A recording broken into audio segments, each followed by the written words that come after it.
Lee Summit is your destination for big city vibes and small town charm. Head to the downtown Lee Summit Farmers Market, where local meets fresh. Then grab a cup of coffee and discover a variety of shops and boutiques just around the corner. Continue the fun in downtown Lee Summit at a retro arcade bar. Discover your new beer at one of our 6 locally owned breweries. I'm Laura Ingeman, and this is your flash briefing for the week of October 14th. City Council meet for regular session Tuesday night, 6 in Council Chambers and City Hall. Meetings are open to the public or watch live on the city's YouTube channel. If you can't watch, catch the recorded meeting on demand on the YouTube channel or by subscribing to the Council Debrief newsletter, which breaks down 3 to 4 key agenda items. Subscribe at cityofls.net. The city invites the public to the groundbreaking of the Lee Summit Police South Substation on October 25th at 2:30 p.m. at 3650 Southwest Windermere Drive. The substation is funded through the 2023 no tax increase bond and will provide basic police services, convenient reporting, and more interaction with citizens and businesses in the south area of the city. Recycle Fest is back on October 26th from 9 a.m. to noon at the city's main facility. Items accepted include license plates, cell phones, rechargeable batteries, wine corks, and even bicycles. Paper shredding will be available up to 4 grocery sacks. And Booze, Barks, and Badges will also take place October 26th in downtown Lee Summit from 9:30 to noon. Families and their pets are invited to wear costumes and be part of a parade downtown. Following the parade, trick or treat at participating businesses. Learn more at downtownls.org. Thanks for listening and have a great week. Have you ever been driving around Lee Summit and wondered what's that going to be? What's being built there? Wow, that went up fast. The Development Minute is here to help, highlighting some of the newest projects in Lee Summit, Missouri. Streets of West Pryor is getting another restaurant on the north end. Chicken Salad Chick, a southern-inspired fast casual chicken salad restaurant, will open next to 30 Hot Bar and Grill, Magic Noodle, and Nick the Greek. The restaurant will offer a variety of scratch-made chicken salads, pimento cheese, sandwiches, and more. It is set to open at the end of 2024.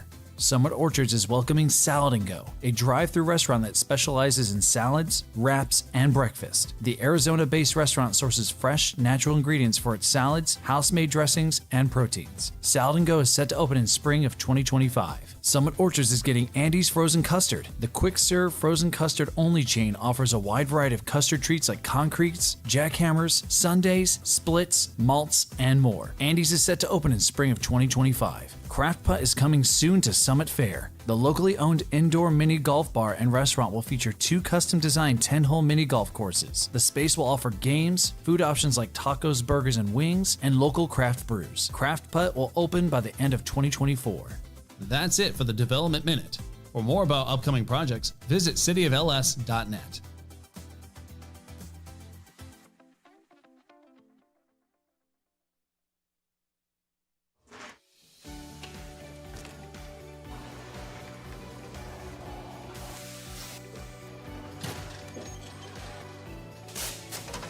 Welcome to the Lee Summit Sign Department. We are going to walk you through our process from start to finish. We make signs as needed here. It's not like we just go out into the field and place a speed limit sign here, or no parking here. Our traffic engineers, they go through and they'll do field studies. They'll send us down an engineering work order for us to go out, place new signs or remove signs as needed.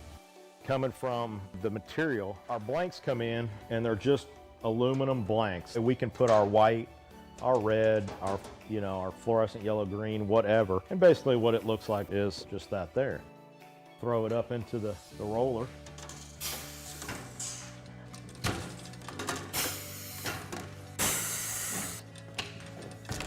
And once we got it covered, take it to our work table here, and Tim will cut the corners, cut all the access off to where it's lined up right. As far as the plotter and the software that we use, there's a street name sign there, and he's gonna go ahead and print that out on the plotter so you can see the plotter and how it operates and runs. There's standards for the height, even just on letters on the sign blank. Basically what we have on the computer there is it's pretty much set up to those.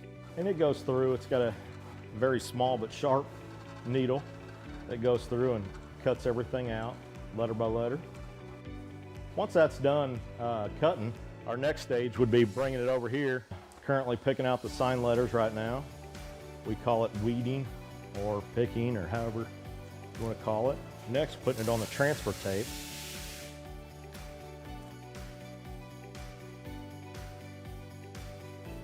Then after it's taped, we bring it over to the roller. That's where we apply it to the actual signed blank.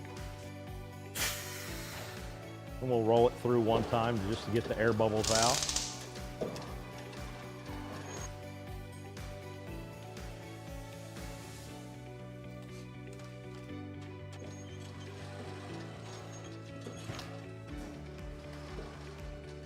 And the last stage is basically just taking the transfer tape off the front of it. And there's a finished product of the street name sign. We'll take you out to the field and show you our process that we go through. We're gonna go out and follow our sign guys, get something installed for you. This is where we check our underground utilities. Tim, you got AT&T? AT&T's back here. Evergy, Google, so we should be good to go. We normally put all of our stuff together out in the field.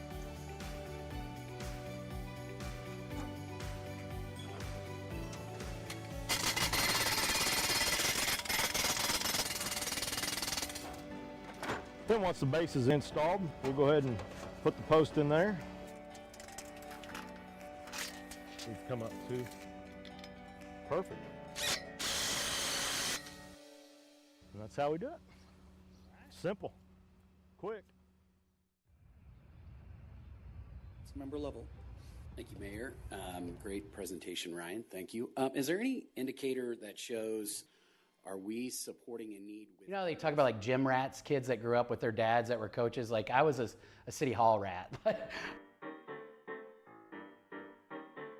My dad, Tom Lovell, was hired as the Parks Administrator in 1978 and spent 40 years in public service here in Lee Summit.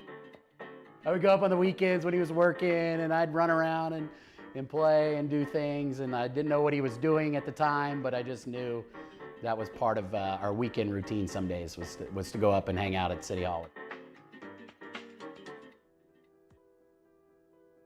Being part of a city from a young age to now in my adult life, you reap so many benefits from that. The people you know, you care more for something that you've been a part of. My wife and I knew we wanted to raise a family. Just trying to find a community that we thought we could raise our children in, that was good to me. And it just felt like the right move as we were deciding on a city to come back to.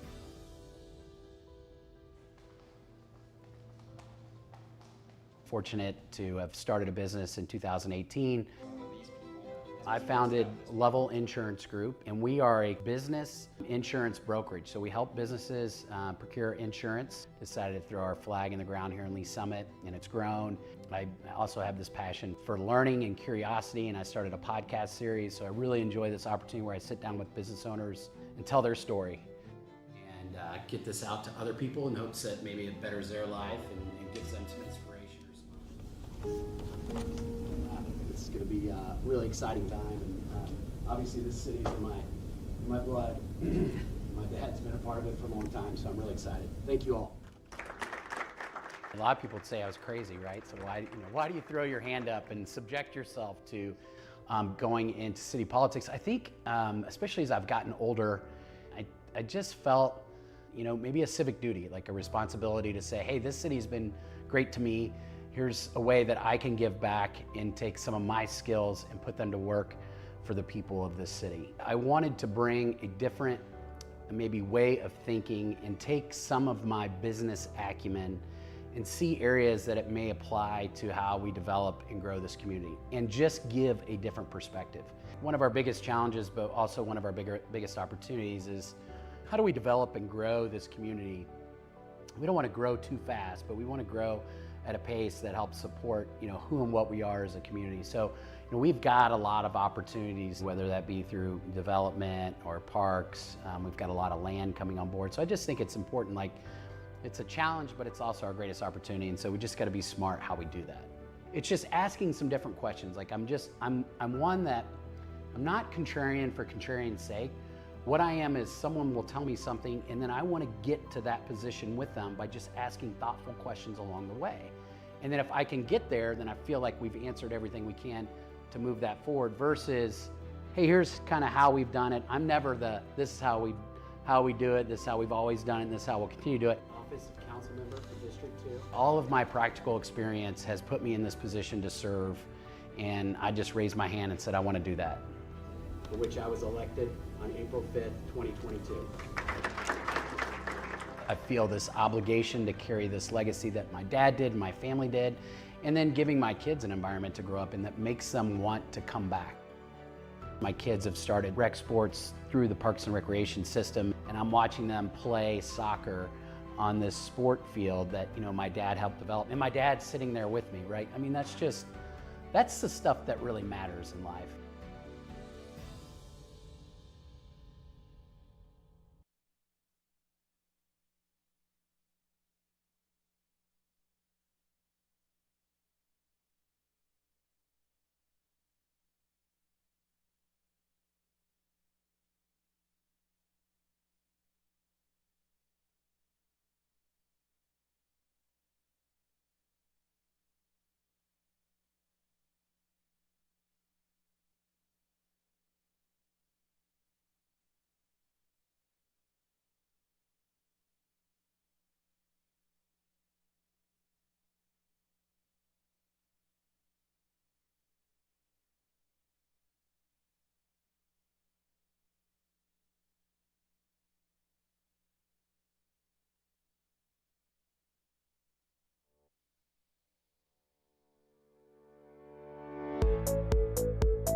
Monday, October 14th, 2024, a Public Works Committee meeting. Roll call, please. Chairman DeMauro. Here. Vice Chair Prairie. Here. Councilmember Carlisle. Present. Councilmember Rader. Present. Okay, we have a quorum. First up is the approval of the agenda. Looking for a motion. Chair, I'd move to approve the agenda as published. Thank you. I have a motion and a second to approve the agenda. Any discussion? Seeing none, roll call, please. Chairman DeMauro. Aye. Vice Chair Prairie. Aye. Councilmember Carlisle. Aye. Councilmember Rader. Aye. Passes. Next up is the public comments. I don't see anyone. Okay, thank you. Then we'll move right into business. First item of business is the September 9th, 2024 Public Works Committee action letter. Looking for a motion to approve. Chair, I move to approve the action letter for, is it 2024, September 9th, 2024 action letter. What? I just screwed up. I was going to move item K. We already approved the agenda. Can I? Yeah. I had it written down, but can I move Go ahead. Just back around and move item K after item A? Okay, do we have to approve the agenda again? You're very benevolent. No, I think you can just go ahead. Yeah. It looks like you've got consensus with the committee. Billy is very benevolent. Yes. Okay. All right, thank so you. Go ahead. Motion. Send, I'm sorry I interrupted. Works action letter? Yes, you are. Okay, Chair, thank you. I move to approve the September 9th, 2024 Public Works Committee action letter. Second. Okay, I have a motion and a second approving the September 9th, 2024 Public Works Committee action letter. Question, roll call, please. Chairman DeMauro. Aye. Vice Chair Prairie. Aye. Councilmember Carlisle. Aye. Councilmember Rader. Aye. Motion passes. All right, this is what I should have said earlier, but we're going to move item K up to this point right now, and that is the TMP-3144, an ordinance approving and authorizing the execution of an amendment to the agreement between the City of Lee Summit, Missouri and Titan Built LLC to set a GMP2 for Joint Operations Facility and Police Courts Phase 2 Renovations Project in the amount of $7,077,827 and authorizing the city manager to execute. There's Brian. Good afternoon. So this is our second GMP for this project, and I just wanted to show you guys a little bit of an explanation. So our first GMP, none of that went to the Joint Operations Facility. That was all early work that could get started on the PD reno. So you'll see that down there. That's line 13 talking about the PD Courts Phase 2 renovations. And so this GMP is our second one. We're treating this, we're managing the budget separately, but we're treating it as one project because we've got the same architect and the same construction manager throughout both of those projects. So as you'll see on this one, 95% of this GMP is for the Joint Operations Facility, and that's to be able to start site work before it gets too cold. It's also for steel, foundation materials, things that have a little bit of a longer lead item, trying to get those things in so that we can maintain our schedule. And then there's some site work that we'll be doing, as you can see down there, that's 5% of this GMP package is for the PD reno. So it is our intention to only have one more GMP, so it'll be a GMP 3 for the remainder of both projects, and that will cover everything that's not covered in GMP 1 and 2. So happy to take any questions that you might have. So line 18 and line 7, add those, it comes to the number that Yes, I sir. said. Okay. Yes, sir. All right. Any questions from the council?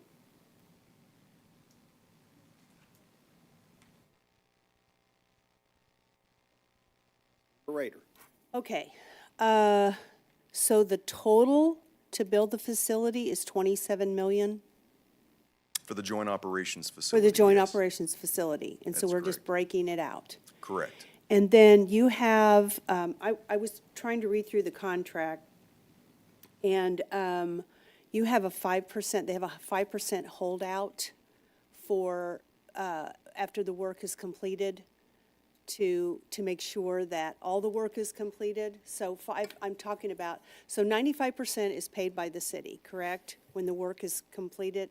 Okay, tell me how I read that. No, I'm. Is that right? Okay. I'm not You're not great following with the me. contracts, Oh, but okay. no, the city's paying for 100% of the construction of the Right. project. Yes. But they hold back, like in an escrow type of situation, for, just to make sure that all work is completed Yes. correctly. Is 5% typical? This is Mike Burson with Titan Built. Thank you. For state work, or any money for municipalities in the state of Missouri, 5% is standard. Standard? Yes. Okay, all right. That's what I wanted to know. Thank you. Just to clarify, Yeah. I believe you're referring to retainage, and so Yes, that's what I was trying to yeah, say. that's a portion Yeah. of the payments that we retain until the very end of the job, just to make sure that all loose ends are kind of closed. Closed up before you give the final payment. Correct. And I figured that to be about And- 400,000. And It'll be more than 5% that. is, for this job, is normal or typical. Yeah, so is it through each increment of the work being done since it's broken out, or? Correct. Okay, all right. That's what I needed, yeah. Each pay application we make to the city, that 5% is held out. Held out. For every pay application. For every, okay. All right, thank you very much. Thanks, Chair. Oh, thank you. Any other questions? Thank you, gentlemen from Titan Belt coming, anticipating questions. So if that's it, I will entertain a motion.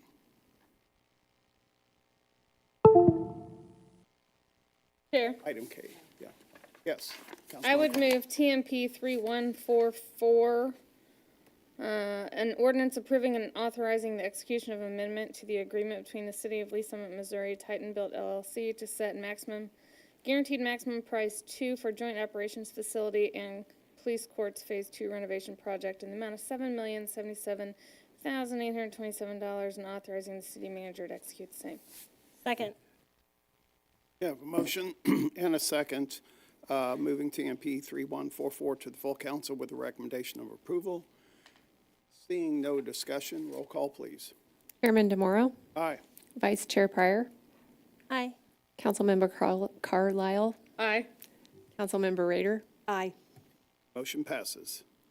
All right, that'll move us into item B, 2024-6508, a resolution of the City of Lee Summit, Missouri, affirmatively assenting to the issue of revenue bonds payable from revenues to be derived from the operation of the Middle Creek Subdistrict sewer system in an additional amount of $12 million, together with a previously authorized amount of $106 million, for a total not to exceed amount of $118 million for the purpose of acquiring, constructing, improving, or extending the sewer system serving the Middle Big Creek Sewer Subdistrict, including but not limited to the improvements described herein, in accordance with Section 204-569 revised Missouri Statutes. Mr. Thorne.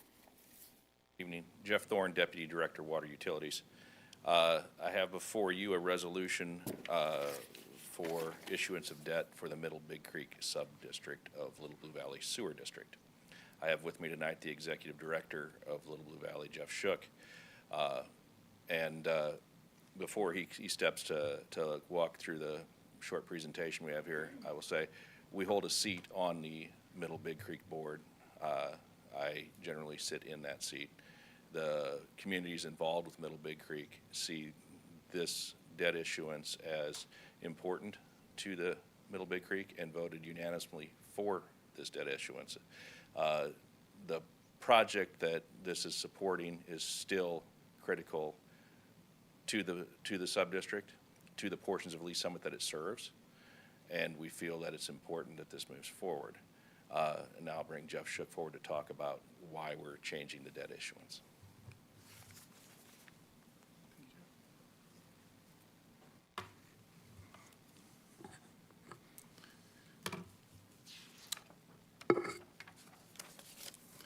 Thank you for your time this evening. It's a fairly long slideshow. I will try to move through it quickly, so if there's something I don't speak on that you'd like, feel free to interrupt and ask questions. I'd appreciate that. So the Middle Big Creek Subdistrict, back in 2020, we hired a consultant to help us look at the growth of the region that it serves. Consultant with the assistance of the customers of the Middle Big Creek Subdistrict, we developed a project scope and a budget to meet the future needs of that area. Improvements included expansion of the treatment plant that we own down in Pleasant Hill from 2.25 million gallons a day to 7.5 million gallons a day. It includes construction of nutrient treatment facilities, construction of solids treatment facilities on site, extension of a gravity sewer up to the current location of our Greenwood pump station. It's a fairly aging pump station that's at capacity. It's been in service since 1994. And then it would also include some construction of some peak flow storage as well as construction of flow meters. The subdistrict currently bills based on connection counts and a rate times that number of connections that each customer would have. It really is not, it doesn't correlate to flows, and so it's a workable solution, but it is time to reconsider a better solution. Back in 2021-2022 time period, we came before the boards of the customers of the Middle Big Creek Subdistrict and received authorization to issue $106 million in debt in revenue bonds that will be paid for by the revenues of the Middle Big Creek Subdistrict.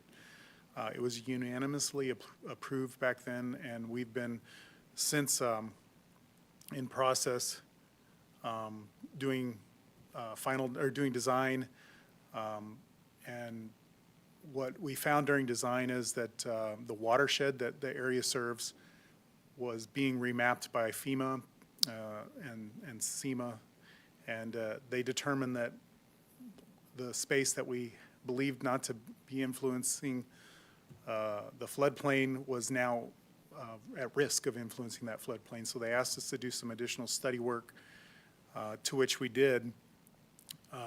The unfortunate result of having to do that is it delayed the project 21 months.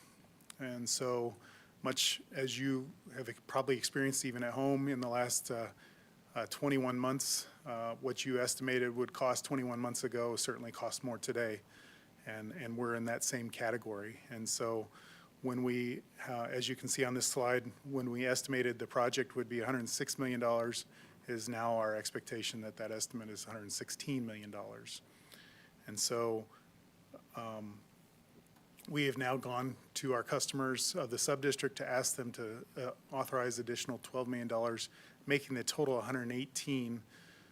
It is our intention to only borrow what is needed based on bids that would be received, but we did not want to get bids received and just miss the mark if escalation of prices continues, and so that's why you have this resolution before you today. I just spoke about the delay, and then also talk about the increasing of construction materials and labor charges in that delay.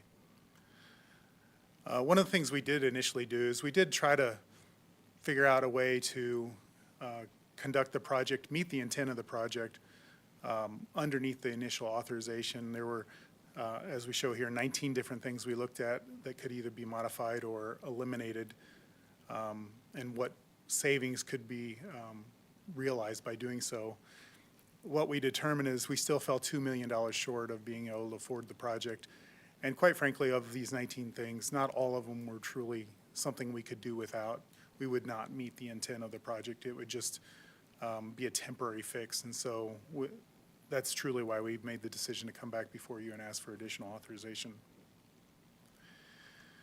One of the more key questions that I get asked is, what's this going to mean to us as a city if we do this additional authorization? How much more is it going to cost? And so we've gone through an evaluation. One of the things we've been able to work with the Missouri DNR and the State Revolving Loan group down there is that with this additional borrowing, they've they've considered a request we made for some variable payback plans where it wouldn't hit our current customers. It would enable us to backload some of the debt payments. Furthermore, we're also considering a 30-year note on part of the work. And so, and these are done to try to minimize the rate impacts to customers immediately. Just to look at this slide here, the blue line represents the rates that we communicated when we received our initial authorization. And this yellow line represents what we believe they'll be with the additional 12 million, but as I said, with the alternate payback plan as well as the 30-year financing on part of the project. We have made a ability to not even escalate the rates this year and next year and the following year as quickly as we had originally communicated. Certainly the negative would be in the out years, we're going to have a higher ultimate price. But let me be clear, as I said, the scope of the work includes construction of flow meters. So what I've depicted here is what it would look like if we continued with billing by connection. It is the full intention to construct those flow meters this year, early next year, and then after 2 years of monitoring and reporting to customers what their flows truly are, we would start billing based on flows in 2027. So this graphic is just a representation. It is not a commitment because it's not our intention to bill by connection. And so, and really what this representation, what you could see it as, is what an average cost would be to all the customers of the subdistrict, whether you're a customer of Lee Summit or a customer of Raymore. I would say that this slide here indicates maybe a comparison. As it is today, billing on connections, Lee Summit represents 38% of the connections we have in the subdistrict. And we've only flow monitored for 3 months, but flows taken during that 3 months, during that time period, it showed that Lee Summit actually represents 30% of the flow. Now that's, again, that's only 3 months.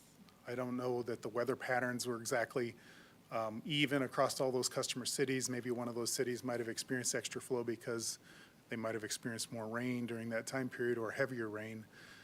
As I said, our plan would be to use an averaging effect over 2 years, and ultimately, much like we do at the Little Blue Valley Sewer District, we would do an averaging over a greater period, maybe 3 to 5 years, and it would be those average numbers that we would use to determine a customer's component. So I'm not trying to say that Lee Summit today would absolutely be 30% of the cost, but that is an indication of what it would be like if a customer is actually lower in flow but higher in connection count going forward. And so that previous graphic indicating a per connection charge, again, is only a representation.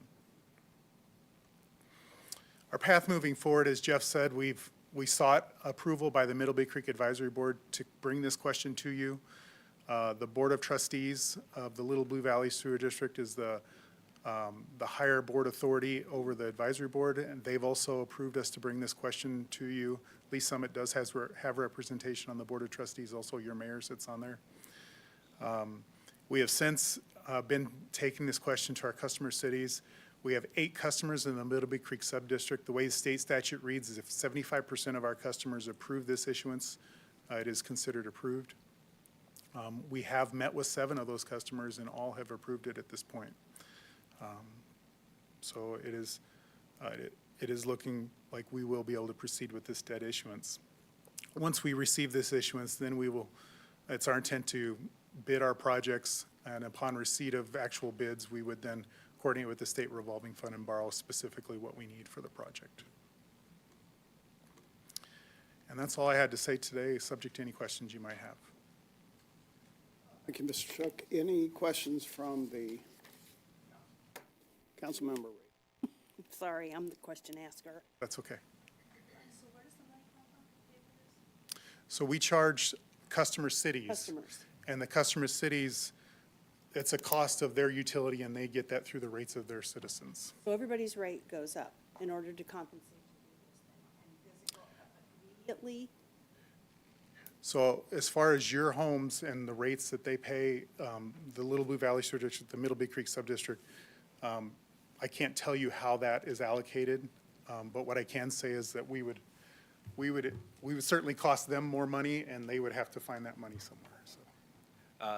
Because we are a split-served community, meaning we are served by Little Blue going one direction and Middle Big Creek going the other, and while they both fall under Little Blue's umbrella, the charges are different.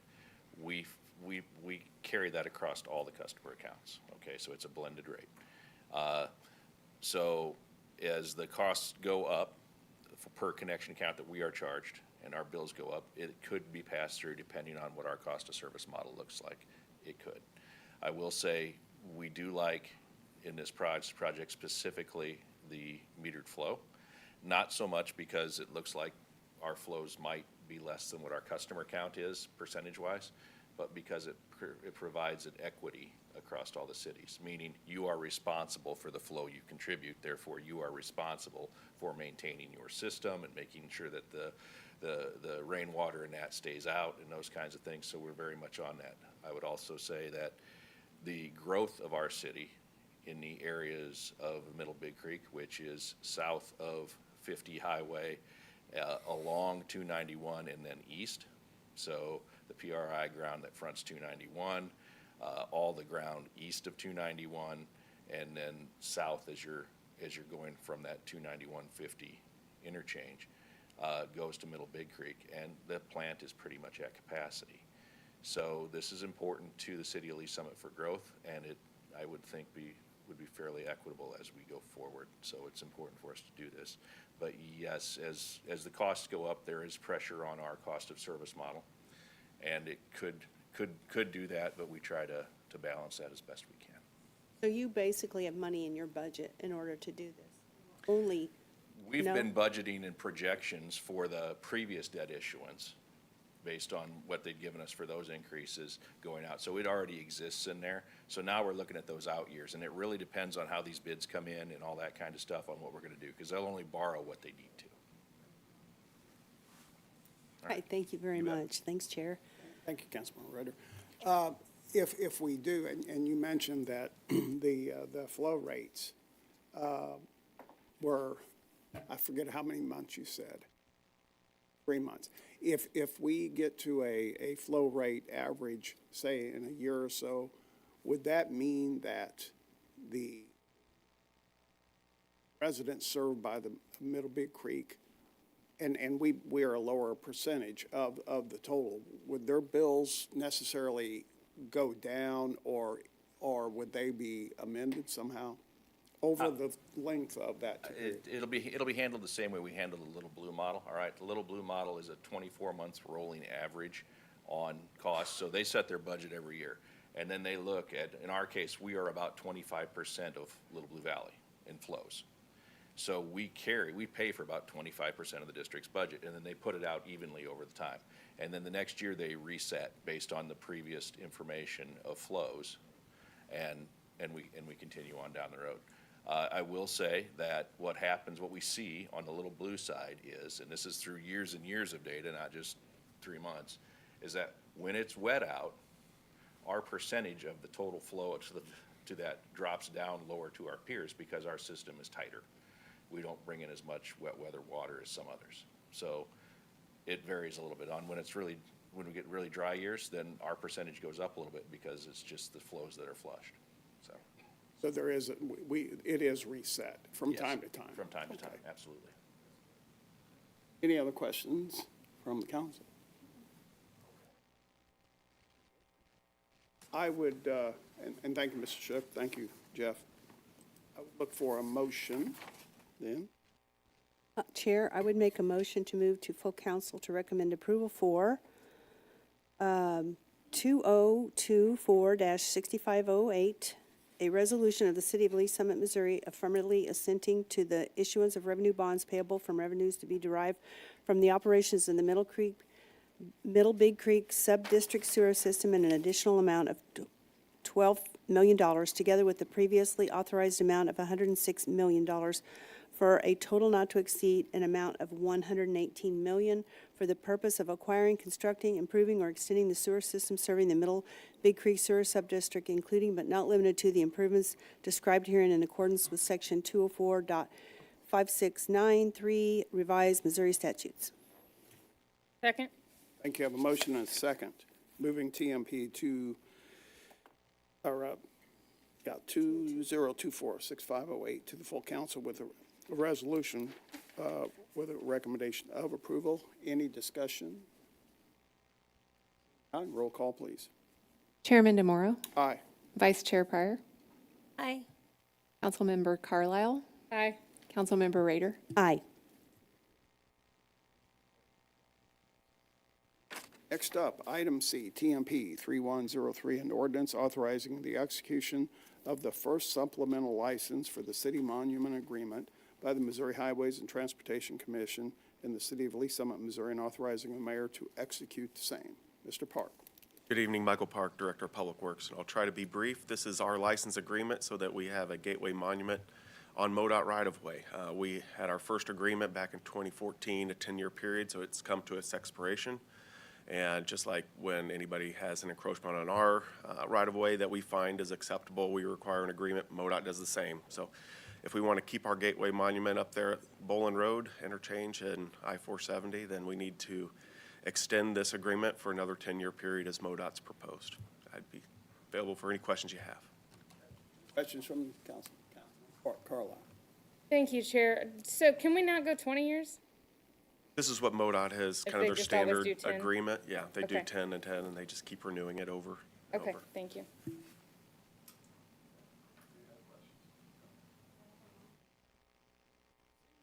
No more questions. Looking for a motion. Councilmember Pryor.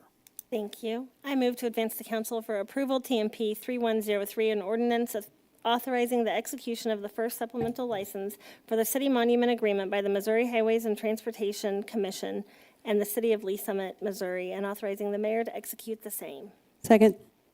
I have a motion and a second moving TMP-3103 to the full council with a recommendation of approval. Seeing no discussion, roll call, please. Chairman DeMauro, Aye. Vice Chair Pryor, Aye. Councilmember Carlisle, Aye. Councilmember Rader, Aye. Passes. Next up, item D, TMP-3123, an ordinance approving change order number 4 to the agreement with Clarkson Construction Company for the Colbern Road Improvements from M350 Highway to Douglas Street project number 569, to increase the project's timeline by 108 days and authorizing the city manager to execute an agreement for the same. Mr. Allen.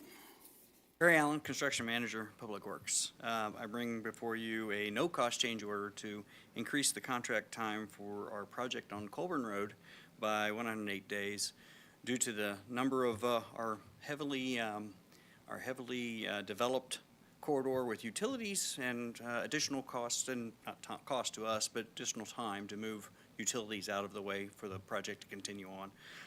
So as we went to do a fair adjustment with our contractor after all of our main impacts are done, which I'm happy to say we got them, all the utilities are out of the way and the contractor's going about as hard as he can go at the job. And this is the number we agreed to at 108. It changes the completion date from a May 26, 2025 to a September 11th of 2025. Pardon me? Can we add a day? Oh, sorry. Questions from the council?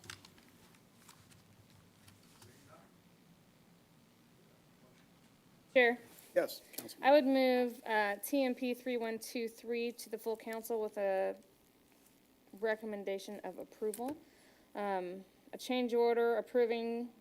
ordinance approving change order number 4 to the agreement with Clarkson Construction Company for the Colbern Road Improvements from M350 Highway to Douglas Street project number 569, to increase the project timeline by 108 days and authorizing the city manager to execute an agreement for the same. Second. I think you have a motion and a second moving TMP-3123 to the full council with a recommendation of approval. No discussion, roll call, please. Chairman DeMauro, Aye. Vice Chair Pryor, Aye. Councilmember Carlisle, Aye.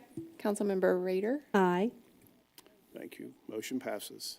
Next up, item E, TMP-3124 An Ordinance, awarding the bid for project number 720 for the West Prairie Lee Downtown Interceptor Sewer Project to Kissick Construction Company, Inc., in the amount of $5,285,960.50, and authorizing the city manager to execute an agreement for the same. Jeff Thorne again. Thank you, Jeff Thorne, Deputy Director, Water Utilities. Give you a little preamble here. The next 4 items are all tied to a legislative priority grant. We received a legislative priority grant of ARPA funds through the Missouri DNR for $10.5 million. That said, it's a full match grant, so we had to spend 21 to get 10.5, and we had to have it all encumbered by the end of this year, which means we had to have it all under contract. We were able to use some projects that were put in the ground during some of the ARPA times and use that as some of our match. But for the money of the 10.5, we actually had to spend new projects that were bid with the rules of those projects to get that. These next 4 projects are set to do that and will have us fully encumbered according to the DNR. So we do at that. So the first one of these projects is the West Prairie Lee Downtown Interceptor Project. It is an interceptor which runs from near the lake there at High V all the way up to some piping that we put under 2nd Street while it was torn up with part of the downtown project. It is an area of town which was already at capacity. We'd had some backups in those areas in the past and some stuff like that, and this project was on our radar for doing that. It is also designed to help carry the increased density of the downtown project and some of the other stuff that we've had with some of the multifamily studies and that kind of thing, so that we don't have to do this again in the future. We put out a bid. We got a good number of bidders on this one and ended up with a low bidder of Kissick Construction as our lowest responsive bidder, and we recommend awarding this project to them. I'll take any questions you might have. Jeff, okay, so as I was reading through the different contracts, I noticed that Kissick Construction was low on one, high on one, and so on. Yeah. And so I get it. What criteria do you use? Basically, it's not just the low bid, right? No, it's not always just a low bid. We also look at the contractors, if we have experience with them, if others have experience with them, if they have any outstanding bid items that look really out of line that might be playing gotcha with us, and we review those bids for that to make sure that they aren't setting us up for something. And then if they're, for some reason, they're a flyer and really low, we'll go to them and say, hey, are you sure about this? Because we don't want them to get halfway in and pull off the contract or any of that kind of stuff. We want to have a successful contract, and that really only happens for all of us if they do well, we do well, all that kind of stuff. Everybody wins. If everybody doesn't win, it's usually not a very successful project. So. Correct. And I asked that question for TV land. Yeah. Because people do ask all the No, time, how do and- we come to the conclusion to hire such and such and such and such? Yeah, absolutely. So- So we do all that reviewing. I will say, the city of Lee Summit hasn't done a lot of work with Kissick, though Kissick is one of the longtime heavy constructors in Kansas City. I've done many projects with them myself, but never here. So to see them bid successfully here was kind of good. We like to see them because it brings a little new blood to the city. And they're local here to Kansas betcha. City? Absolutely. Okay, very good. Thank you. Thanks, Chair. Any other questions? I would look for a motion. I would make a motion to send to full council for approval, recommend for approval, TMP-3124 An Ordinance awarding the bid for project number 720 for the West Prairie Lee Downtown Interceptor Sewer Project to Kissick Construction Company in the amount of $5,285,960.50, and authorizing the city manager to execute an agreement for the same. Second. Thank you. Motion and a second, moving TMP-3124, the full council with a recommendation of approval. Seeing no discussion, roll call, please. Chairman DeMoro, Aye. Vice Chair Pryor, Aye. Councilmember Carlisle, Aye. Councilmember Rader, Aye. Passes.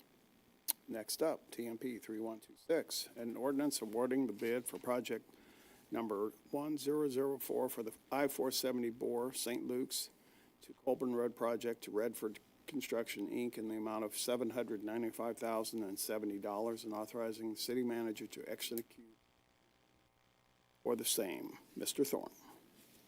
Thank you. Jeff Thorne, Deputy Director, Water Utilities. We bring forward an ordinance for the award of a construction project to Redford Construction.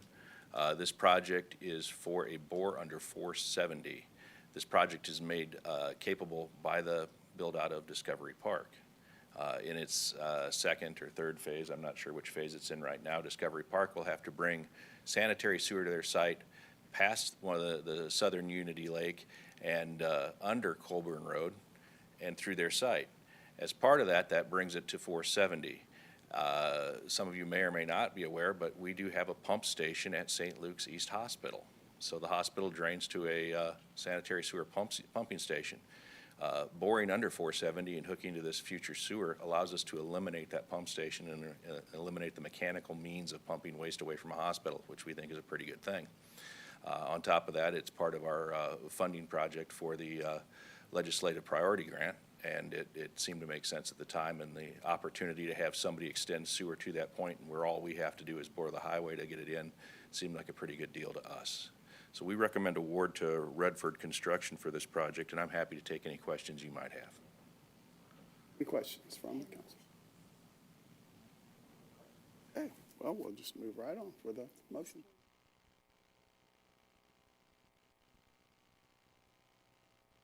Is that okay? Yes, Councilmember Pryor. Thank you. I move to advance to council for approval TMP-3126, an ordinance awarding the bid for project number 1004 for the I-470 Boar Street, St. Luke's to Colbern Road Project to Redford Construction, Inc. in the amount of $795,070 and authorizing the city manager to execute an agreement for the same. Thank you. I have a motion and a second, moving TMP-3126 to full council with a recommendation of approval. Seeing no discussion, roll call, please. Aye. Vice Chair Pryor. Aye. Councilmember Carlisle. Aye. Councilmember Rader. Aye. Motion passes. Next up, TMP-3127, an ordinance awarding the bid for project number 962 for the manhole rehabilitation project as part of the II removal CIPP lining manhole rehab and LCR's FY24 to Kissick Construction Company, Inc. in the amount of $757,000 and authorizing the city manager to execute an agreement for the same. Mr. Thorne. Thank you. Jeff Thorne, Deputy Director, Water Utilities. I bring forward to you an ordinance for a construction project for manhole rehabilitation. The title of this one's got a lot going on in it, so let's talk about that for a second. We have an annual I&I removal program. It's like on the water side, our water main replacement program. It is a rehabilitation program for our sanitary sewer system. Our sanitary sewer system is made up of the pipes that we reline, CIPP relining, the connections of those pipes that are by the service, that's our lateral connections, LCRs, and the manholes which interconnect the pipes. So as part of this, we broke out the program in a couple different things because relining the LCR is kind of a specialty contract for that kind of stuff, so you'll see one coming up on that. Those are contractors that come in and just do that kind of work. We do have some primes on it, but there's only a handful of companies in the nation that do relining and LCRs. But manhole rehab is a little more prevalent. It's something a lot of contractors can do, so we broke it out as separate.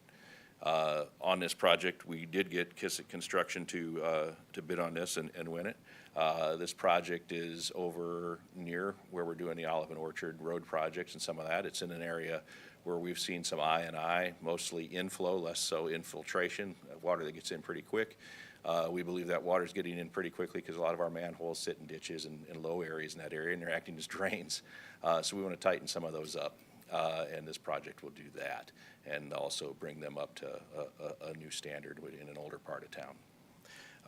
We had good competition on this bid too, and Kissick Construction Company, like I said, that hasn't done a ton of work here in the city, but has been in the city for a long, long time and is one of the preeminent heavy constructors around. We recommend award. Any questions? Any questions? For a motion then. Chair, I would move TMP-3127 to full council with recommendation of approval. Second. Do I have a motion and a second moving TMP-3127 to the full council with the recommendation of approval? Seeing no discussion, roll call, please. Chairman DeMoro, Aye. Vice Chair Pryor, Aye. Councilmember Carlisle, Aye. Councilmember Rader, Passes. Next up, item H, TMP-3128, an ordinance awarding the bid for project number 962-2 for the CIPP lining and LCR's project as part of the I&I removal, CIPP lining, manhole rehab, and LCR's FY24 to Kissick Construction Company in the amount of $1,233,922 and authorizing the city manager to execute. For the same, Mr. Thorne. Thank you. Jeff Thorne, Deputy Director, Water Utilities.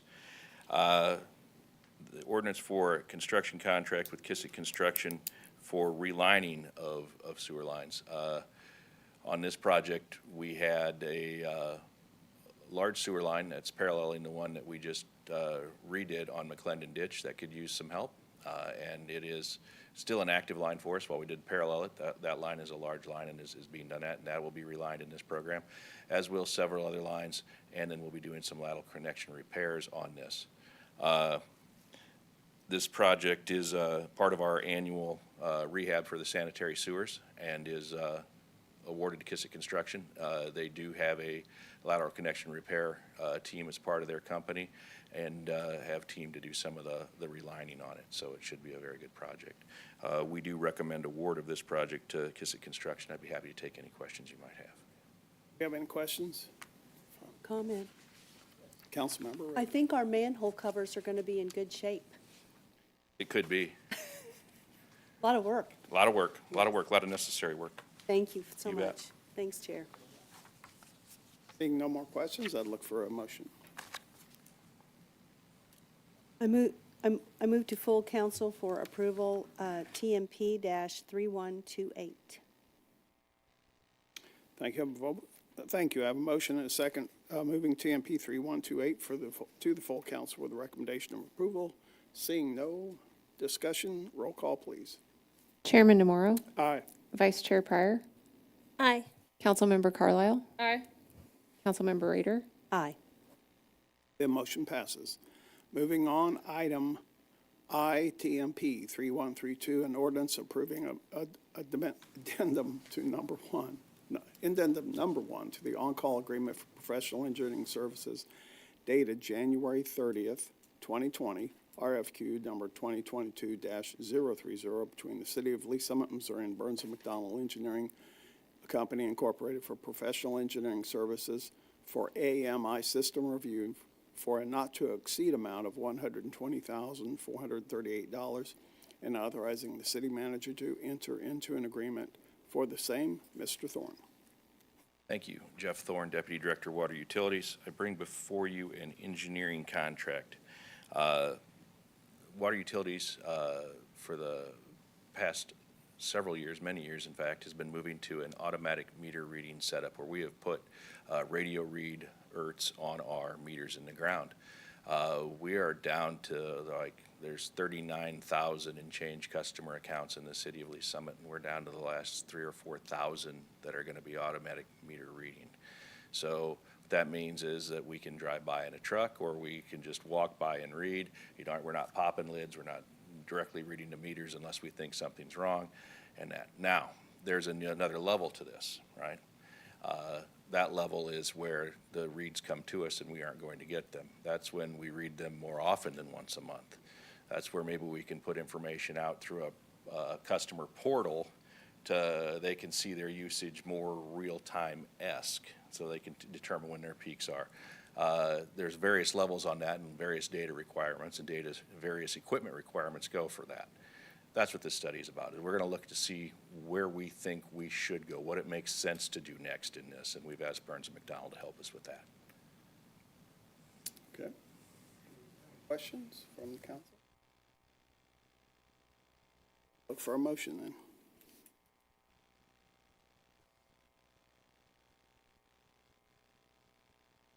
All right, thanks. I move to advance to council TMP 3132. Is that okay? With For approval, with a recommendation for approval. Second. No. I have a motion and a second, moving TMP 3132 to the full council with a recommendation of approval. Seeing no discussion, roll call, please.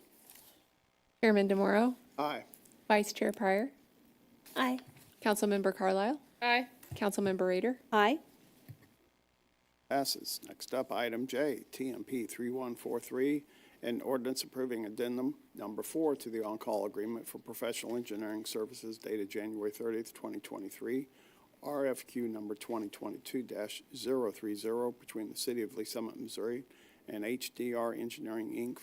for professional engineering services for the building and parking expansion at the Water Utility Service Center for a not-to-exceed amount of $145,850, authorizing city manager to enter into an agreement for the same. Mr. Thorne. Thank you. Jeff Thorne, Deputy Director, Water Utilities. I have here an engineering contract for design around the Water Utility Service Center. Believe it or not, the Water Utility Service Center has been with us for 7 years. In that time, we've seen some growth in utility. We've also seen some various uses with the building. With the training we provide to our own staff, and occasionally they bring in other operators to that, we find ourselves pinched with parking. We've allowed for enough for us, really, but when we bring in the other operators and that kind of stuff, we end up parking private vehicles in operating areas, so then we have our duty trucks and dump trucks and that kind of stuff moving around personal vehicles, some of that kind of stuff. So the parking lot needs to be expanded. That is part of this project. That will include survey and construction plans and an estimate so that I can make sure that I've got it budgeted out right so that we can bring it forward for CIP approval in come the first of the year. The other part of this is that building has some interior parking on the back of it, the big bays that you see, the big roll-up doors. It was originally designed to have another 2 of those on it. We've asked HDR to look at that. Once again, we're 7 years down the road, so we need to look at code compliance today and things like that, double check that the air handling units and everything meet what it needs to meet for today's standards, and just do a low-level design on all of that so that then we can get a cost estimate and determine where we're going to pop that into the CIP coming up. So that's what this study is all about, and that's what this approval is on. So we humbly ask for your approval on this project. Any questions? Questions?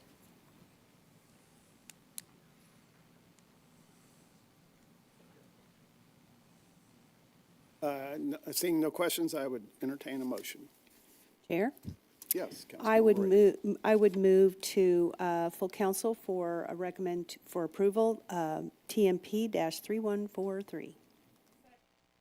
Thank you. I have a motion and a second moving TMP-3143 to the full council with a recommendation of approval. Seeing no discussion, roll call, please. Chairman DeMoro, Aye. Vice Chair Pryor, Aye. Councilmember Carlisle, Aye. Councilmember Rader, Aye. Thank you. Motion passes. Next up, item L, TMP-3147 An Ordinance amending Chapter 29, Traffic and Motor Vehicles of the Code of Ordinances for the City of Lee Summit, Missouri by revising Appendix B, Schedule of Stopping, Standing, and Parking Restrictions for certain streets and segments of streets located in the City of Lee Summit, Missouri. Aaron Relavo. Good evening, Erin Rolovo, Senior Staff Engineer, Public Works. I'm bringing to you 4 areas of no parking in the city. The first one is actually a no standing zone. It is on 5th Street from a point 120 feet west of Southeast Jackson Street to a point 225 feet west of Jackson Street on both sides. At this location, there's a raised crosswalk that connects to the school. Prairie View Elementary is right there on the other side of 5th Street. There are often parents who are trying to avoid the car pickup line that will park on 5th Street and have their children walk over. So we're creating a zone that just creates a better visibility of that crosswalk where they won't park and block the visibility. The second area of no parking is on Walsh Drive from Osage Drive to Holdbrooks Drive on the west side. This concern was brought to us by a resident. we did create a petition, and it did go out to the neighborhood and get 60% buy-in on the restriction. They complain that they have that in the evenings when everybody's home, and sometimes even during the day, it's very hard to navigate down that street. They've complained about trash pickup not happening because the trucks say they can't get through because of cars parked on both sides. The last two, there is a discrepancy. We put in that it was, they were supported by petition. They were not. They were established by our city engineer. The first one is Arbor Lake Drive from Southwest Arbor Park Terrace to Southwest Arbor Walk Boulevard on the east side. And then the second one is Arbor Ridge Drive from Southwest Arbor Park Terrace to Southwest Arbor Park Boulevard, also on the east side. These were brought to our attention, again, from a resident, complaining that when cars are parked on both sides of the street, you have to weave in and out sometimes. Sometimes if they're parked parallel to one another, you have to wait for traffic to pass, and they requested that parking be limited to one side of the street. The city traffic engineer went out to evaluate it and found that she agreed with the concern about safety, and a no parking area should be established. Staff recommends approval, and I'll answer any questions you have. Thank you. Any questions from the council? Yes, Councilmember Carlo. Thank you, Chair. So these last two that you're talking about, were those streets just not made wide enough for 3 cars? Like, so for one to park, and one to get through? Yes, they are, but the concern was from the resident of having to go into oncoming traffic. Yeah. And also there was a concern about emergency vehicles being able to pass through if there's cars parked on both sides. Okay. Okay, thank you. Councilmember Ray. Thank you, Chair. So I found this rather interesting. You said one person complained, or were there several people that complained about that? So on the Arbor Walk in particular, or just in general? Just in general. It's usually typically just one resident that brings it to our attention, and then we evaluate it, and it either, if we don't feel like it's an immediate safety concern, such as the crosswalk issue, or then we'll send it to a petition, and that's when, it goes to every resident along that street, and 60% of those residents have to sign off on that. So the Walsh Drive was one that we put in by a petition. Right, so all of them have to have petition. It's not just one person that, So no, if it's deemed a safety issue by the city traffic engineer, she has that discretion to decide whether or not it's a safety issue. If she decides it's not an immediate safety issue, then it has to go to a petition of all the adjacent property owners. okay, all right. Thank you, that's very clear. Thank you. Thanks, Chair. That's a good explanation, and I know personally the Fifth Street has been a point of problems for many years, and I've heard about every year. It seems like parents forget that we're dealing with children. We've got a raised crosswalk, they ignore it. Yeah, it's. And I'm very happy about that one. That one was established as a no standing Yes. zone because it is the most restrictive. We can ticket for people who are still sitting in their cars versus people who have parked their cars and left to go into wherever they're going. So The children are small, and to see them walk between cars is very hard to do sometimes. So I really appreciate that one. That one makes me feel good. Thank you, Aaron. yes. All right, looking for a motion if there's no more questions. All right. I move to full council to recommend for approval. Where am I? TMP-3147. Second. Thank you. I have a motion and a second, moving TMP-3147 to the full council with a recommendation of approval. Seeing no more discussion, roll call, please. Chairman DeMauro, Aye. Vice Chair Pryor, Aye. Councilmember Carlisle, Aye. Councilmember Rader, Aye. Thank you. Motion passes. Next up, TMP-3142, an ordinance awarding bid 2025-019 to Independent Salt Company for roadway de-icing for a period of 1 year with 4 possible 1-year renewals, and authorizing the city manager to execute an agreement for the same. Sean Groff. Sounds like winter when you're talking salt, right? We're not baking, right? Getting there. We're getting there. I'm afraid so. I got a bunch of bad news tonight. So, I have an ordinance for a bid for roadway rock salt with the Independent Salt Company. Every year we use quite a little bit of rock salt. We currently have 2 salt domes at our facility on Hamlin Road. Each salt dome holds 3,000 tons. Both salt domes are currently full. What this contract will do is allow us, after winter is over, hopefully when the winter is over, not in the middle, to refill those salt domes that are depleted during the winter activities. We went out to bid. We did get 4 bidders. Independent Salt was low bidder. There's a number of salt suppliers out of central Kansas where the mines are at, and they truck it in here, and they have to meet our standards as far as ASTM on salt that they produce and deliver to us. So if you have any questions, I'd be happy to try to answer them. Okay, pretty straightforward. Any questions from the council?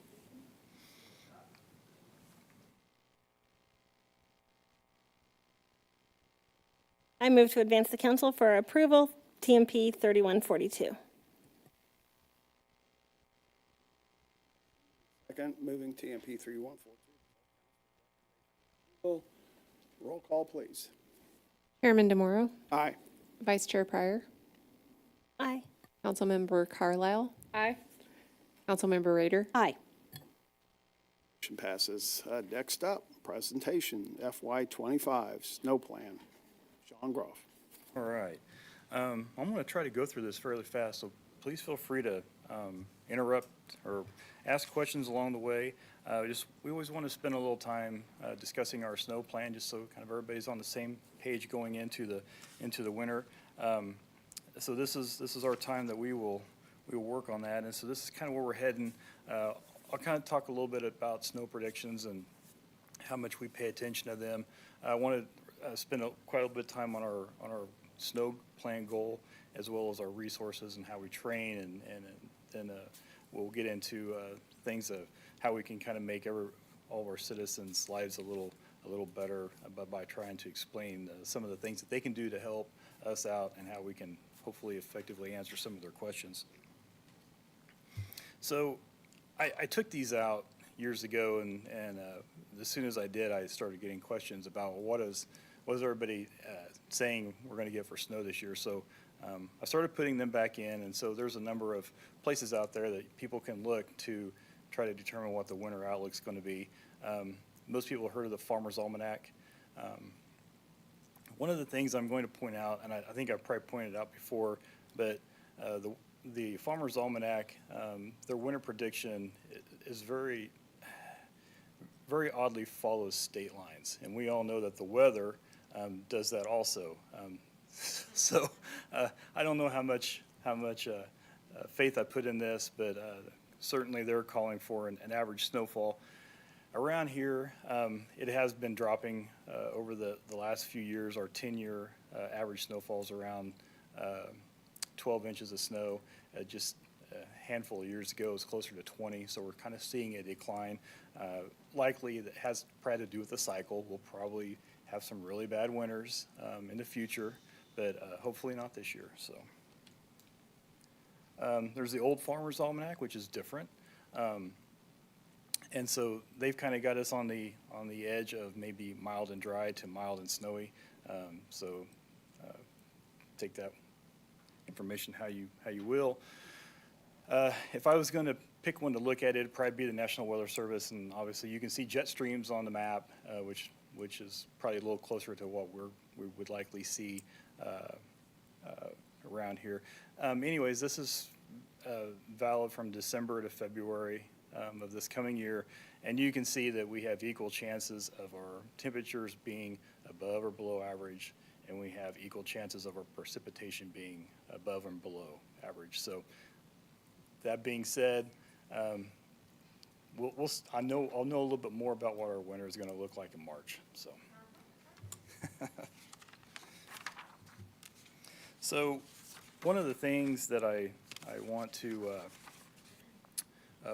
talk about a little bit is our snow plan goals. So we have a number of levels. Sorry, got ahead of myself. What we try to tell folks is the goal of our snow plan is to provide adequate mobility and safety for a properly equipped and prudently operated vehicle within a reasonable time after the end of the storm. And so what we're saying here is we're going to do our best to get the streets plowed and treated as quickly as we can. However, some of this goes back on our citizens to make sure that they are prepared for winter. We're in the Midwest and we do get large snowstorms. Last year we got a 7-inch snowstorm, which we hadn't seen in a while. And when you don't have a vehicle that is made for driving around in those conditions, you get stuck, and you get stuck on your street, and then they get frustrated, and then we hear that. So part of that is we're going to do our best to make sure that we're going to provide a service where if they have a properly equipped vehicle, they should be able to get around, get to work, get to the store, and things like that. The way we do that is we provide a high-level customer service by a defined level of service, which is next. We really try hard to operate within our available financial resources. So we usually budget a 3 to 5 year average when we're looking at where we've been in the past, and as over the last few years, we can certainly see that trending down. We're seeing less snow than what we have in the past. And then we want to make sure that we have an operational balance for the city and employees. So we want to make sure that we can run 24 hours a day, 7 days a week when snow's here, because we got to get it done. We got to get streets treated and plowed. But we also need to make sure that our employees are rested and can do a good job and not get themselves hurt. We have 5 levels of snow fighting, and level 1 is pretty much just treatment. All we're doing is putting down some salt or brine, whatever we determine is the best at that point. And it usually takes us about 10 hours to get through the city in order to do that. Level 2 is when we're plowing our main roads, but we're not plowing our residentials because the snow has not accumulated enough. And level 3 is where we're starting to plow and treat everything. Levels 1, 2, and 3 are where we commonly operate. 99% of our snowstorms will fall within that level. We did have a big storm that hit level 4 last year, which was 7 inches of snow, and then level 5 is more than 10 inches of snow or sustained winds, where we're constantly having roads that are blocked. I do want to point out a couple things. So what we try to do is we have 3 priorities for our roadways. The first is our primary routes, and those are the bigger roads. Think of Chipman Road or Douglas, where we have hospitals, we have fire stations, police stations, things like that. We have a lot of traffic. Those are our priority routes, the ones we want to get opened up first. When we start our goal time, which is once the snow has stopped, and then we can start plowing from curb to curb and treating everything. It takes us usually about 4 hours to get our primary roads completely opened up, where we start moving into our secondary routes. Our secondary routes are typically your residential streets. They're mostly the larger ones that cut through your subdivision, but they can be local streets, just depending on how everything lays out. We get started on them right after our primaries, and they take about another 8 hours to do them. And how we determine our secondary roads is we draw buffers around all of our primary and secondary routes. And so what we want to try to ensure is that every house is within a quarter of a mile of a primary or secondary route. That way, when our 4-hour primaries is done and our 8-hour secondaries are done, 12 hours after the snow has stopped, residents have about a quarter of a mile to drive to get to a plowed and treated street, which we feel like is a good level of service. And like I say, if they have a vehicle that will handle the snow. There's not that much driving to get to a street that's been plowed and treated. And then the third is just our residential streets. That just includes every other street in town. Once we start plowing and treating, we plow and treat every street in town every time, if it meets our level of service, so, or meets the level. I do want to point out that we were recently evaluated for reaccreditation from the American Public Works Association. Our snow plan is part of practice 27.1, and it was chosen as a model practice. And what that means is one of our evaluators saw our snow plan and just thought it was well put together, well thought out. He made references that it was very organized and thorough. It allowed crews to be as productive and efficient as possible. He also stated that they sent a copy onto their own snow manager. So just wanted to point that out. So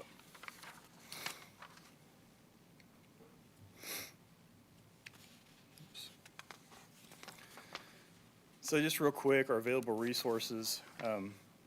We have 10 large dump trucks. We'll talk about them here in just a little bit. We have 11 one-ton trucks. Both of those types of trucks are, they complement each other. The bigger trucks obviously do a lot better on your main priority roads. The one-ton trucks are a lot better for getting into cul-de-sacs and residential streets where we got a lot of cars parked and we're weaving in and out. So they do complement each other. In the event that we have a really bad snow, we will use backhoes, front-end loaders, skid steers. We've had to dig snow out of downtown before because we just had so much of it. We just had no place to put it. So in the event of a level 5 event or level 4 event, we may end up using those resources.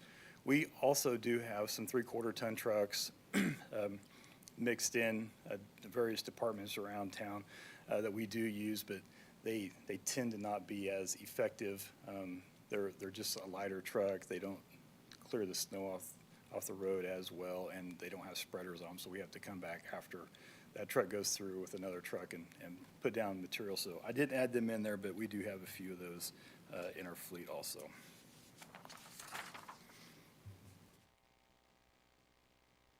As far as staff at the operations division, we have 2 managers, myself and Mike Frederick. He's just started this year. He had a retirement, so this will be his first year as snow manager.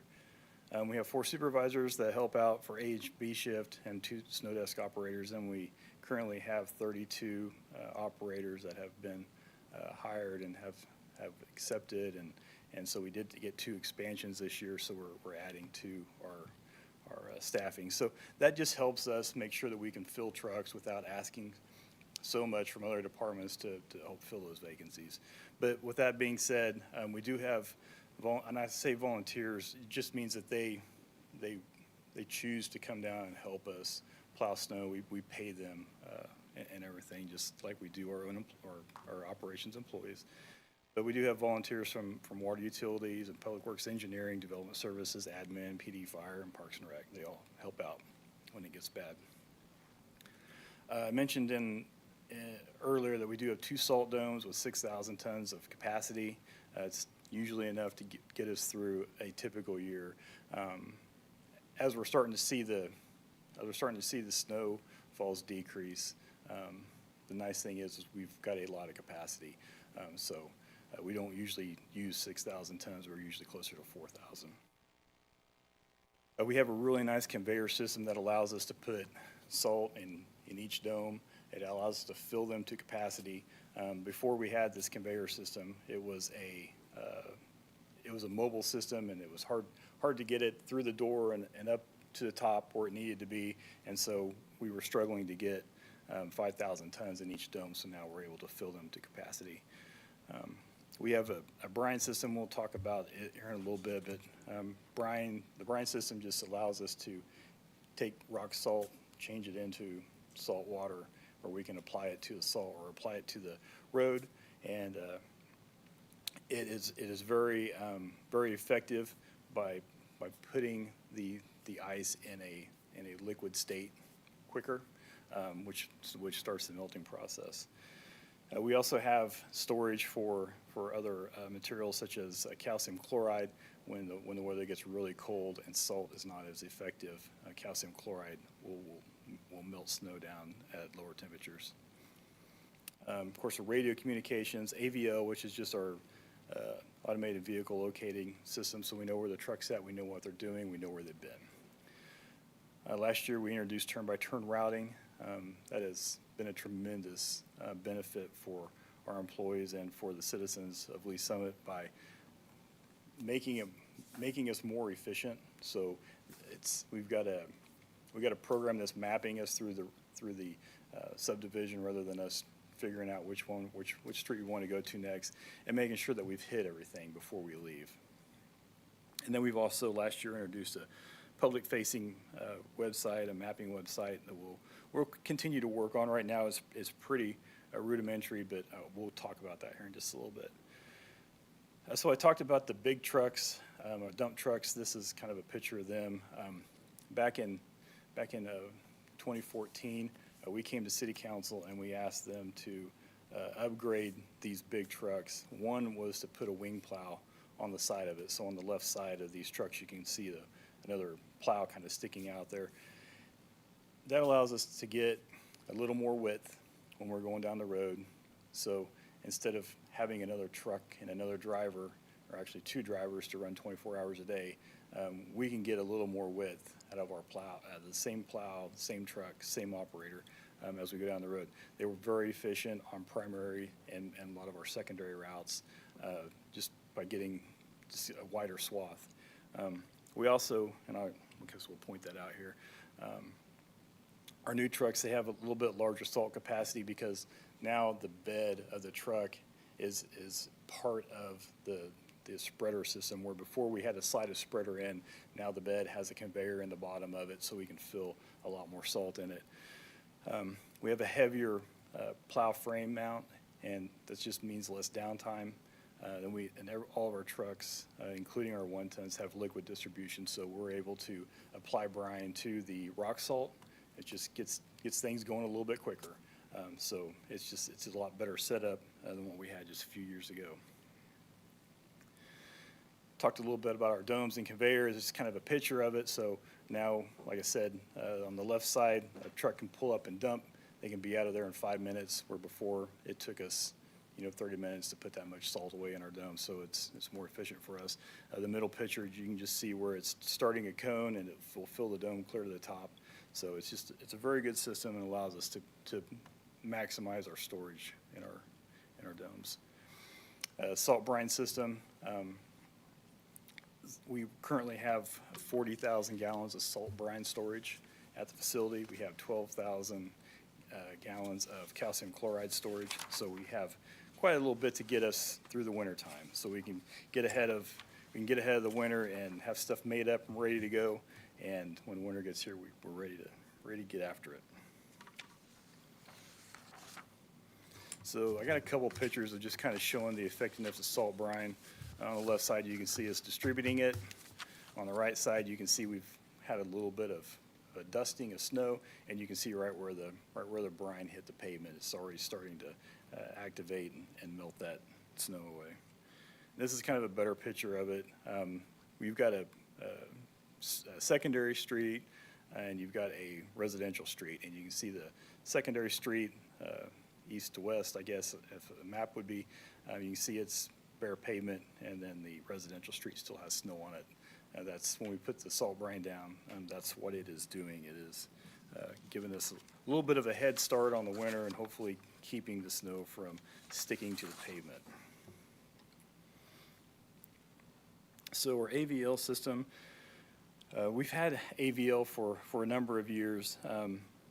What it helps us with is knowing where the truck is, what the truck is doing, and where the truck has been.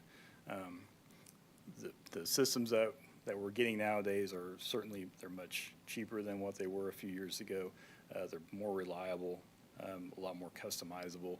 So there's a number of things we can do. And so this is just kind of a little bit of a demonstration of, if we want to go back and replay our route, it will kind of show us where the truck's been. And every so many every so many seconds it drops a little dot, so we know where the truck's been.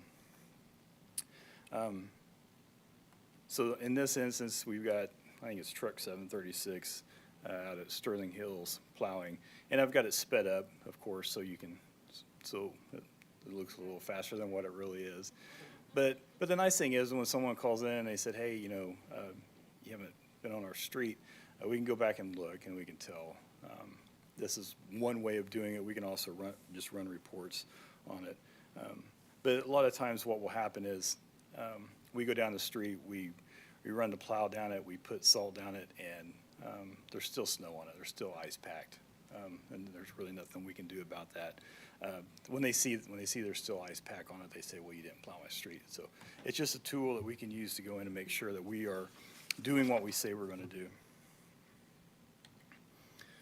And as part of our system, we can also tell that the top arrow is kind of pointing to the plow, so we can tell that in this instance the plow was up. The middle arrow is pointing towards the granular setting, so it's saying that we're putting down 300 pounds per lane mile of salt, so we know that the spreader was on, applying product.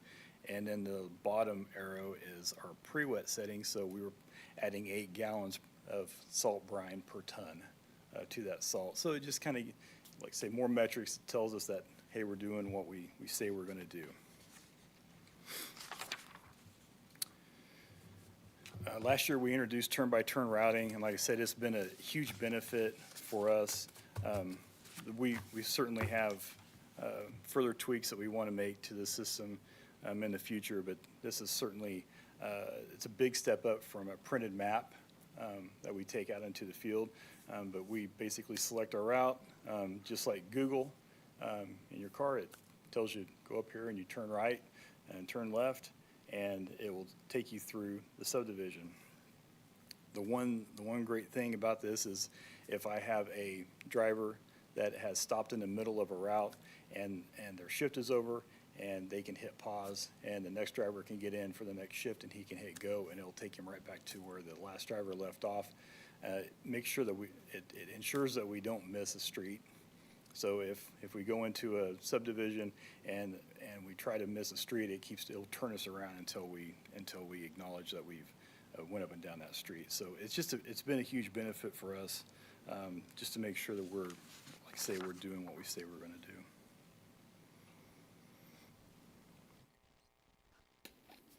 Our public-facing map, we're still working with this a little bit.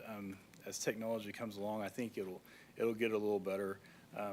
But this is based off of our snow tracker program. So when a truck driver calls in that they've completed a route, we put that information into our snow tracker, and then that data gets displayed on the public-facing map. So in this instance, when the lines turn green, it means that we've done that street. When the lines are red, it means we haven't. So it's just a quick visual that we can go in and we can look, and we see we missed a street. We can go into the AVL and we can verify that we may have missed it, and we can send a truck back out and take care of that rather than not knowing what we'd done there. So all these things together over the course of the last 20, 30 years has meant that we've gained efficiency. So the amount of time it takes us to plow a lane mile has dropped significantly from the 1990s till today, and we're probably at that point where we may be able to eke a little bit more efficiency out of it, but we're moving along pretty good and staying within the speed limit laws and things like that. I know there are technology out there that hopefully someday we'll be able to take advantage of, such autonomous vehicles, and they have trucks that will, an unmanned truck that will follow another truck and things like that. And I think in the future we'll see some of those things, which will certainly help us out as far as making sure the trucks are out every time it snows. So we had our snow rodeo this past month. On September the 16th through the 20th, we had 85 employees throughout the city that participated in the training, and we require the training before they can participate in a snow event. We have a new course out at our shop. This is the second year we've done it, and we're trying to simulate, what you'll be doing a little bit more. In the past, it's been more of a competition where we try to, race through the course and do it as well as we can under a time limit. We kind of backed up, and we want people to know this is where you go unload salt. This is where you put the liquids on. These are some of the things we want you to pay attention to. So I think it was very successful, and I do want to throw out a thank you to council members Carlisle and Rader for coming out and witnessing all that, and also City Manager Mark Dunning and Assistant City Managers Ryan Elam and Donna Lake for participating. And we certainly want to thank all of the City Council for their support for us during snow operations. Like, we know that when we get a big snow like what we had last year, the 7-inch snow, people get very frustrated, and then I know you all get calls and have to try to explain what we're doing and why we do certain things the way we do. So we do appreciate the support. So every year we try to put together some type of a dry run. It allows us to put our equipment together. We haven't used our snow tracker in a year because we haven't needed to. We want to refresh ourselves on how we look up our AVL and our turn-by-turn routing and all those things. And so on November the 6th, we'll be working on doing a mock event where it'll just be us Public Works operations employees, but we'll be out in the public running our routes. Sometimes council gets phone calls of, do you guys know something that we don't? I don't see any snow in the forecast, and hopefully there is no snow in the forecast for November the 6th, but it's just kind of a way for us to kind of knock the rust off of everything and make sure everything's working correctly, and so we're hopefully ready to go. And then hopefully we won't have any snow at that point. So kind of getting down to the end. So for those out there in the audience listening, one of the biggest things that the public can do that can help us not only speed things up tremendously, but help us do a better job is getting cars off the street or anything that they would have out in the street, such as trash cans and basketball goals, getting them off the street. Because when we come through, if there's cars parked there, we have to weave around them. It slows us down. And then when the car moves, then there's piles of snow that are left afterwards. And so it just helps us. We ask that if we do get a big snow and you want to build a snow fort, please do that on your property and not next to the road. We, as truck drivers, everything's white, when it snows, and we've been doing this for 10 hours. We may not see that snow fort, and we certainly don't want to drive through it if there's kids in it. So we have had trouble with that in the past. Please don't shovel your snow from your driveway into the street. And then, so what we say is shovel if you're cleaning off your driveway, shovel everything downstream. So if you shovel your snow upstream of where we're coming from, we're likely just to push it right back up into your driveway. So if you can push everything downstream, it'll help lessen the amount of snow that goes into your driveway. How City Council can help, we appreciate, you allowing us a little bit of time here tonight to go over our snow plan and kind of explain, what we have to do and what our goals are, but just help manage our expectations that we're not going to have bare pavement, and it is going to take a little while for us to get every street in town. Certainly help rally our troops, and I appreciate all the support that we've got over the years for coming out to our snow rodeos and participating and seeing what our guys go through, guys and gals go through. Help educate the public, just share our snow goal. I think that's important, and help us keep public informed during snow events, which I know you all do a very good job of that. And with that, if you have any questions, I would be happy to try to answer them. Thank you, Sean. Always interesting to see what the goals are and what we've done. So we have any questions? Oh, Councilmember Rader. That was a really good detailed presentation, and hopefully people will stop off and watch this on television. But I just wanted to ask you, how much of this information is is there a lot of this on the city website? I guess people can go to Snow Plan on the city website to get information there, like this presentation? Yeah, lssnow.net is our snow page. And if you go to lssnow.net, that's where we have our public-facing website. We'll put out our message of what we're doing, what type of forecast we see coming, and what we're currently doing, and it'll kind of give them up-to-date information on that. And they should be able to see the snow plan in there too, I believe.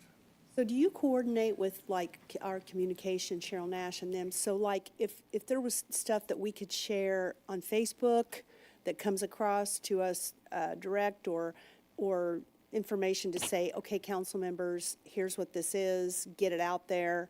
I think everybody would love to be able to help with that, because we all hear people about, snow, they didn't do this, they didn't do that. But I know you guys are working like dogs out there, so, yeah. So what I usually do is, when we see something forecast and we're planning on ramping up to fight, so I'll send a message to our assistant director of admin, and then she puts it into an intelligible paragraph, and it goes out to everybody. And so Ryan Elam gets it, our creative services group gets it, and then it goes to City Manger's office, and then from there it does go out to council. Okay, what very we're up to. good. And then, So I was going to say, we have both kind of what I would consider like your passive communications. You can go out to our website anytime and see the snow plan. You can see what street yours is. Is it a primary, a secondary, is it a residential? You can see our snow plan goals. Those are all like the passive communications. They can always go review and watch this presentation. Great job, Sean, in this presentation, later. But then we have those active communications, and that's what you see as council, and what you see sometimes isn't what we're putting out to the public.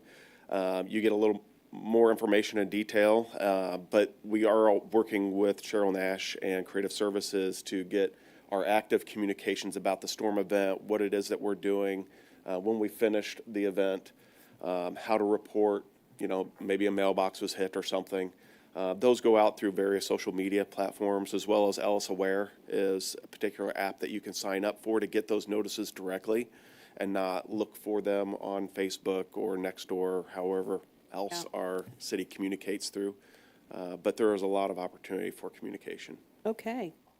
I figured there was, but I was just like, okay, so now that you have responsibilities as a council member to inform people, this is what you'll see most of the time, what you'll see is we'll push something out to city council that says we have something coming in tonight at 3 a.m. We have maybe a small crew or a full crew coming in just to get ready for rush hour. And a lot of those you won't see anything else, because once it warms up, it all melts off and we go about our day. When we get into one where a lot of snow falls and we're going to be at it for a while, you'll see pretty much every 12 hours or so, usually with a changeover of the shift, then we'll put out a new message. An update. Okay, Yep. super. And feel free to ask questions, during I won't have the any winter problems asking of questions. staff. I can help direct those. Some common questions that we might get, and we kind of provide that education is, hey, will you change this route? Will you do that? And the opportunity for change in the plan is before Sean makes his presentation or before Mike makes their presentation of the plan for the upcoming year. Okay. It's just too disruptive for us to try to change a classification of route or to add a route or make these. And we will make those considerations. We'll take notes of those requests. We'll review them when there's not as much emotion tied to a particular response to see if it's logical and it makes sense over the summer, to see if we need to make any revisions, and that's what we do. Great. Thank you so much. Thanks, Chair. I'm done. Thank you. Any other questions, Mr. Groff? No? Well, thank you, Sean. Thank you again. That leads us to the annual stormwater regulatory update. I'll cover those, There you but go, just Mr. before I move on to our stormwater reports, just thank Sean Graff and Mike Frederick for putting together a snow plan and presentation. We really appreciate the work they do, as well as all of our operators and people from other departments who participate in our snow response. They do a tremendous job, and it is a hard job to do when they're fighting the snow fight. And appreciate the help that you give. I didn't know, but just kind of a little tidbit of information with those trucks, those equipment, those resources. They're covering about 50 lane miles per truck. Tremendous amount of area in our very large community, and we have very high expectations of our citizens. When you look at some of the other communities around us, they may be doing half as much with the same number of resources. And I think that's just the stewardship that we take care of our community with the resources that we have and to deliver those goals that Sean just stated. So they do an outstanding job, and they were recognized by APWA as one of the best snow plans they had seen in all their evaluations across the country. So. Congratulations, guys. Thank you. And thanks. I only want to drive the truck. And so for the next two items on your agenda, these are just annual reports. There's no presentation to go with these. Our regulatory authority, which is MDNR and FEMA both, depending on which side you're looking at, whether it's the flooding or the stormwater, and our regulatory compliance with our permits requires to do an annual report to the elected body. And so this is our annual report, both of these, item O and P. And we're available for questions, though, after you've had an opportunity to review those. We're more than glad to address any questions you have. Did anybody, Sorry, I'm a pain in the rear. Yeah. does anybody have any questions right now? Nothing? Okay. Well, that leads us into roundtable then. We have any roundtable from council? Councilmember Prairie. Thank you. So a lot of us library moms who do library time at the Colbern Road branch don't like the new setup. When will the Rice Road entrance be open? So the new setup is not there yet, obviously. We would probably not get nearly the amount of complaints that we're getting. The work that is going on, and I'm not sure, more so probably for the public that may be watching or interested, is not being done by the city. So this is not a city contractor up here. It's not a city design. This is being done on behalf of development. There's a convenience store that is being located right across the new street that went into the west of the library. I'll just say there could have been a lot better preparation. Potentially even, we're not going to look back and point fingers, but approvals of the plans could have maybe been scrutinized a little more before releasing approval for the developer's contractor to begin work. They are in a hold right now while they work out their differences between the developer and the library. There are some easements required to complete the work from the library. They need to still build a turn lane. They need to relocate access for the library, make the improvements complete. The improvements are still partially unconstructed. Unfortunately, they took the construction to a point where they have now blocked access and made access difficult. And so now it's stuck in that situation, and it's applied some urgency to the city to help find resolution between the library and the developer. The city's kind of stuck as a mediator in the middle. But we have scheduled, the library had got a consultant. Their design is supposed to be delivered, I believe, by the end of next week for the developer to review. The developer needs easements. You can kind of see where I'm going with this a little bit. In the end, I don't have, to answer your question directly, a schedule because it's not in our control. Staff is doing everything they can at Development Services and Public Works to help come to that solution much sooner than they would otherwise potentially be just sitting on, making progress. And I think when it is all said and done, it will be a much safer corridor. It'll be fully accessed to the library. They won't have to do U-turns. And everybody will appreciate it perhaps weeks after the work is all done. Just know that the work is not done right now. I know that's a long-winded answer to say we're working hard on something we don't control. I do feel bad for the coffee shop in the library. I'm sure that it's hurting. But one benefit is they the summer reading program library books. They had them longer and a better selection because nobody wants to deal with that headache trying to get in there. So, thank you. Is there still, the traffic light still part of the plan? Yes, so part of the improvements, they're relocating where all the full access points are to create better separation between full access points. And so you're seeing some that were right in, right out are now becoming full access. Some that were full access are becoming right in, right out. And they'll be installing a traffic signal at that new roadway that parallels north of the library. So will that be easier for even Paradise Park to get in and out? Yes. Okay, good. Yeah, there will be, Paradise Park's access is not changing whatsoever. So their full access stays full access, but I believe the signal will create some gaps in traffic to make it a little easier to get in and out of that facility. Okay, thank you. Any other roundtable from council? All right, roundtable from staff. Yeah, so just kind of a brief update and thanks to our stream team as one of our October kind of sweeping the summit month activities. They cleaned up Upper Banner Park and the creek over off Nolene area this last weekend. Next opportunity for that will be in the spring. We do this twice a year. And Recycle Fest is coming up on October 26th. That is from 9 a.m. to noon out at the maintenance facility there off of Hamblin Road. Then, let's see, last thing I wanted to touch base on before giving a schedule update was accreditation. We did go through accreditation. Public Works has been accredited now 20 years. With the National Apparel. Yes, thank you very much. We had 3 model practices. You heard one of them tonight was our snow plan. Another model practice was with regard to our staff development and succession planning. And then the third had to do with our department strategic planning efforts.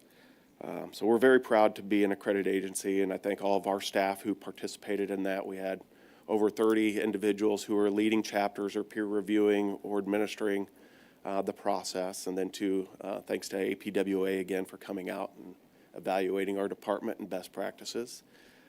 We're very excited to continue that as now one of still 5 accredited agencies here in the city. Something you all should be very proud of. Our community should be very proud of. And with that, also just kind of a reminder, our next Public Works Committee meeting is not on the normal date. It will be on November 18th due to Veterans Day being the preceding Monday.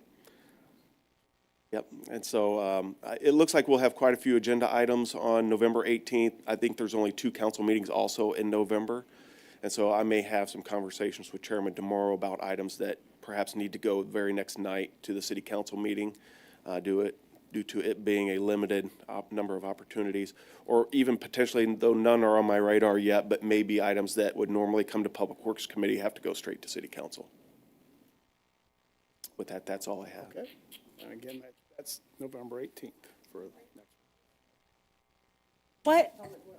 What can be recycled during Recycle Fest? Oh, there's all sorts of things that can be recycled. So Recycle Fest is now being administered by our contractor that runs the C&D facility, KC Dumpster, but they are still accepting all the same things that we had when the city was managing Recycle Fest. So I know they take like corks and bicycles and shoes and obviously paper, and they got a big shredder that will be there to, if you prefer to shred your paper documents.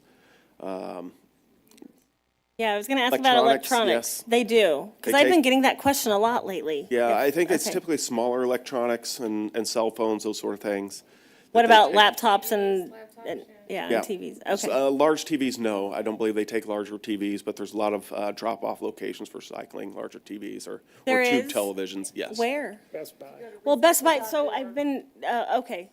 Best Buy charges. Yeah, the electronics are more of those iPads, computers, smaller handheld devices, not larger devices. Okay, good to know. Thank you. Okay, well then, if we're all done discussing, I will adjourn this meeting at 6:14. Thank you. Thank you.